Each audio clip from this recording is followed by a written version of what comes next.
Ya, pemirsa, perintah Presiden Prabowo jelas, saya kejar koruptor sampai Antartika. Kita perang total melawan korupsi. Kini Indonesia memiliki presiden baru dan juga ketua KPK baru. Dengan dukungan penuh dari Presiden Prabowo, mampukah KPK rasa baru ini memberantas korupsi? Telah hadir bersama kami di Kabar Petang. Di studio sudah ada salah satu pejuang anti korupsi yang juga pimpinan KPK periode 2015 hingga 2019, Bapak Saud Sitomorang. Bapak Saud Sitomorang, apa kabar Bang? Baik, sehat? Bagian. Ya, sore, dan juga langsung bergabung dari Yogyakarta melalui sambungan Zoom ada penggiat anti korupsi dan juga dosen Universitas Gadjah Mada, Pak Zainur Rohmat. Selamat malam, selamat petang Pak Zainur. Ya, selamat petang. Saya peneliti dari Pukat. Oke, baik, dari Pukat UGM. Baik, mungkin kita mulai dari Pak Saud Sitomorang. Pak Saud, melihat bagaimana profil dari Setio Budianto ini. Seberapa jauh kita bisa berharap kemudian bisa membawa harapan baru dalam kinerja KPK ke depan melihat komitmen Presiden Prabowo Subianto begitu tegas untuk memberantas korupsi? Ya, pertama pasti mereka sudah bagian dari pemerintah. Dia udah jadi bagian timnya Mr. Presiden saat ini. Jadi artinya walaupun mereka dipilih sesuai dengan undang-undang, Presiden mempunyai dua senjata lain, yaitu polisi dan kejaksaan. Kalaupun umpamanya 5 orang yang baru dipilih ini tidak perform gitu ya. Nah, sama dengan ketika saya dulu dipilih juga itu saya menginventarisir semua, karena saya hobinya begitu open source juga, lebih dari 50 kecurigaan orang terhadap saya. Saud itu background yang nggak jelas, ya kan, ini menjadi di remote, ini orang akan menjadi kuda Trojan, terus kemudian punya mobil Rubicon yang ketika itu dan segala macam. Semua dikupas. Semua dikupas. Jadi akan terjadi hal yang sama terhadap 5 orang yang sekarang ini, yang bahkan kemarin bilang OTT hentikan aja gitu ya. Nah, pertanyaannya kembali lagi, apakah mereka itu nanti setelah masuk di ruang, kalau dulu kita punya meja bulat ya pimpinan, sekarang tuh mejanya persegi gitu. Apakah mereka begitu masuk ketika seorang penyidik paparan, kemudian mereka melakukan kolektif kolegial dan mereka membahas semua paparan itu sesuai dengan teori-teori hukum yang ada gitu. Karena 2 diantaranya ini kan saya kenal persis yang sekarang terpilih ini. Saya tahu mereka adalah orang-orang yang secara teoretik juga punya background. Termasuk ketua KPK Pak Setio Budianto. Jadi maksud saya adalah kita biarkan dulu mereka, tetapi pertanyaan-pertanyaan yang kalau kita inventarisir sampai 50 pertanyaan kayak seperti saya dulu dicurigain gitu ya. Nah, ini memang mereka harus jawab. Apalagi kita tadi Mbak Ken sudah bilang bahwa dia bagian dari pemerintah. Presiden bisa bilang, lo awas lo ya kalau nggak benar. Ingat perintah gue mau tumbuh 8% nih di akhir periode saya. Nah, tumbuh 8%, ya kita harus bereskan pemberantasan korupsi dengan baik. Jadi mereka jangan lagi favoritisme, karena kalau dia favoritisme atau memilih-milih kasus atau bahkan di remote dari luar, ya itu akan disaster yang membuat orang tidak percaya dan investor nggak akan datang. Nah, sekarang ada perusahaan-perusahaan besar sampai hari ini kita berharap mereka datang ke Indonesia. Kenapa mereka nggak mau datang? Tanya deh, pasti kecurigaannya terhadap kepastian hukum gitu. Nah, KPK bagian yang harus membereskan semua korupsi-korupsi yang menyangkut politik, menyangkut katakanlah kekuasaan dan seterusnya. Ya mereka harus berani melawan 50 poin yang saya sebutkan tadi. Kalaupun kita cari bakal ketemu, oh no. Kita punya barang beda sama toko sebelah. Kalau harus berani ngomong kayak gitu dong, ya enggak? Gitu, jadi itu Pak Saud melihatnya seperti itu sejauh ini ya. Nah, kita ke Pak Zainur. Pak Zainur, ini juga yang menjadi penting tadi sudah sempat disinggung oleh Pak Saud mengenai usulan OTT ini dihapus saja. Ini sempat menjadi salah satu hal yang unik pada fit and proper test saat Johanis Tanak mengusulkan OTT atau operasi tangkap tangan ini dihapus saja. Bagaimana Pak Zainur melihatnya? Ya, saya melihat itu sebagai upaya untuk mengambil hati, atau dalam bahasa kasarnya saya katakan itu menjilat. Agar apa? Agar bisa terpilih menjadi pimpinan KPK. Dan ternyata betul, dengan mengambil hati dari para anggota Komisi 3 DPR RI, Johanis Tanak bisa terpilih.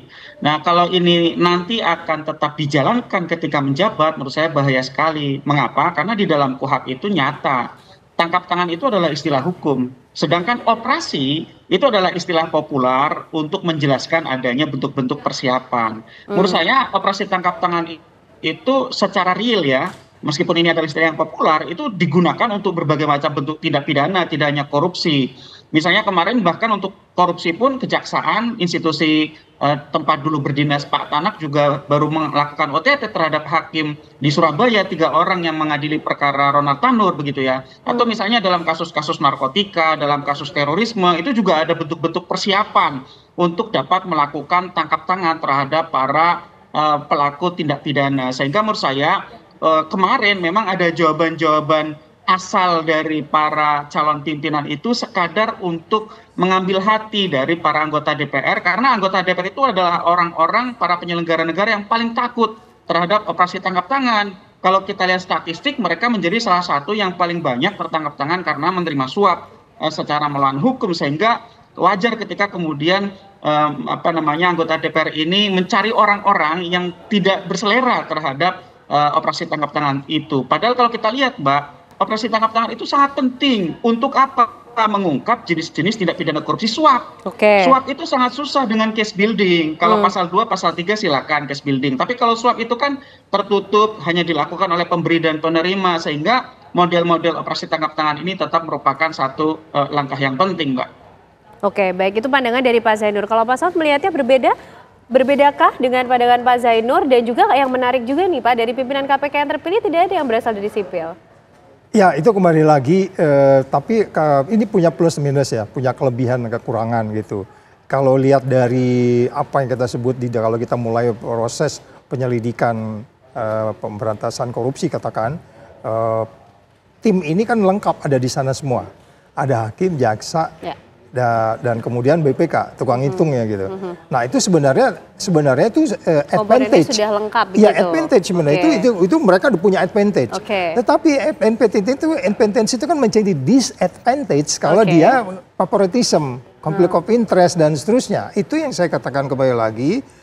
Orang yang datang ke KPK itu pun kalau antara dirinya dengan Tuhannya saja gitu. Saya kan sering di orang itu tahu tuh apa itu sarjana fisika bukan sarjana hukum. Tapi saya belajar cepat. Saya datang membawa diri saya dengan Tuhan saya. Beres udah gitu. Karena semua kan penyidik lengkap di sana yang mereka akan bisa memastikan bahwa kita menggunakan pasal ini dan seterusnya. Jadi kembali lagi bisa jadi memang mereka yang punya advantage ini menjadi disadvantage karena ada 50 poin tadi yang menimbulkan kecurigaan, ketidakpastian. Apakah mereka kemudian mampu mengembalikan situasi undang-undang KPK yang carut-marut 5 tahun belakangan ini. Itu kan tantangan-tantangan yang harus dijawab oleh mereka. Oleh sebab itu per hari ini, bahkan per hari ini saya masih 50-50 dulu. Belum berani, itu mungkin itu yang saya alami dulu. Saya 6 bulan loh dicurigai orang. Melihat komponen pimpinan KPK yang baru ini masih 50-50 nih. Masih 50-50, kita masih mau lihat dulu. Please, bro, yang 5, buktikanlah gitu. Bahwa Anda memang perform nanti di situ, begitu masuk mereka panggil. Sama dengan ketika dulu hari pertama kita setelah dilantik DPR masuk ke ruangan itu kita mau 300 kasus per tahun. Bisa kita capai gitu. Jadi pegawai ini sebenarnya siap dan sistem sudah ada. Jadi tapi kalau nanti itu pesan yang nggak jelas, ya kan? Ya saya hanya bisa berpikiran ya mereka bisnis as usual. Bahkan bisa jadi ya Presiden tidak bisa mengharap banyak dari mereka. Pada bagian mereka digaji oleh pemerintah, mereka bertanggung jawab atas apa yang mereka lakukan. Tapi yang paling penting adalah ketika saya di sana, saya tuh di-challenge oleh pegawai.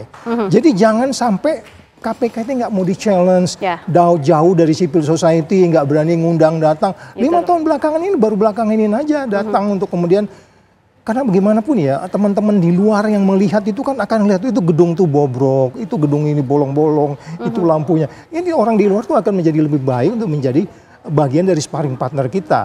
Jadi jangan diri kecurigaan juga gitu. Karena teman-teman ini juga dasar pemikirannya juga jelas. Mereka tuh kalau mau bikin evaluasi terhadap KPK, mereka belajar dulu PJMN gitu. Menarik nih ketika kita bicara komponen pimpinan KPK yang baru, sepertinya masyarakat perlu berekspektasi tinggi, berharap lebih baik, tapi di satu sisi juga tidak adanya warga sipil. Apakah kemudian kecurigaan tadi yang disampaikan oleh Pak Zainur ini menjadi challenge tersendiri yang bisa dijawab? Nanti dijawabnya usai jeda ya Pak Saud, Pak Zainur. Usai jeda pemirsa, Kabar Petang kembali hadir untuk Anda.